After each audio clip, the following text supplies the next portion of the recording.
प्रायोजक राम बंधू लोणचे। आता प्रत्येक जण जिंकेल।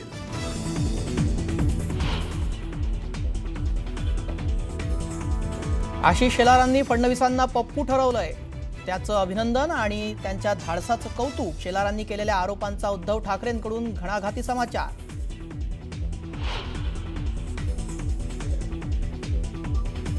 मतदार यादीत घोळ असल्याचं शेलारांनी मान्य केल्याबद्दल त्यांचं कौतुक। त्यांनीही आमच्या सोबत कोर्टात यावं, उद्धव ठाकरेंचा शेलारांवर जोरदार टोला।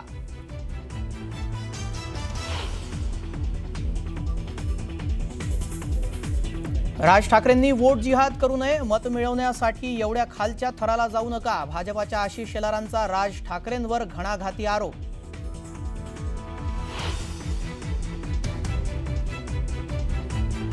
राज ठाकरेंनंतर आता भाजपाच्या आशिष शेलारांचंही लाव रे तो व्हिडिओ। राज ठाकरेंना दुबार मतदारांच्या यादीत हिंदू आणि मराठी माणूसच दिसतो का?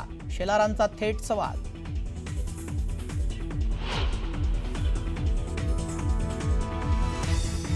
विरोधकांकडून फेक नेरेटिव्हची बांधणी सुरू, मात्र जनता फेक नेरेटिव्हला केराची टोपली दाखवतात। आशिष शेलारांचा विरोधकांच्या मतचोरीच्या आरोपांवर हल्लाबोल।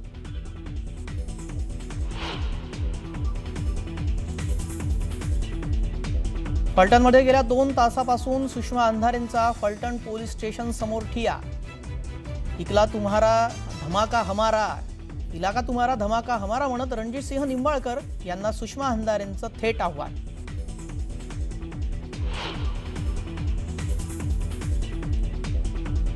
पुण्यामध्ये राज्य महिला आयोगाच्या अध्यक्षा रुपाली चाकणकरांविरोधामध्ये राष्ट्रवादीच्या रुपाली ठोंबरेंचं आंदोलन।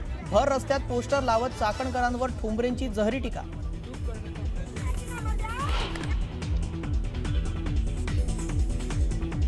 सुप्रिया सुळेंनी फलटणच्या पीडित डॉक्टरच्या कुटुंबियांची बीडमध्ये घेतली भेट। हे प्रकरण संसदेत मांडा, तर सरकार असंवेदनशील असल्याचा सुळेंचा आरोप।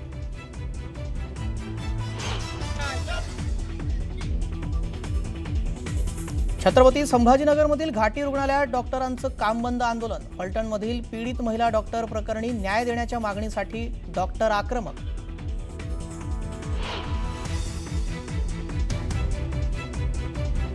पुणे जिल्ह्यातल्या शिरूरमध्ये 15 दिवसात बिबट्याच्या हल्ल्यात 3घांचा मृत्यू। ग्रामस्थ संतप्त। वन विभाग नरभक्षक बिबट्याला आता करणार ठार, मात्र त्याला शोधणार कसं? ग्रामस्थांचा सवाल।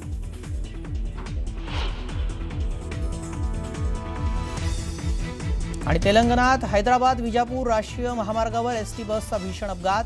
मिर्जागुडार गावाजवळ टिप्परची एसटी बसला जोरदार धडक। अपघातात 21 प्रवाशांचा मृत्यू।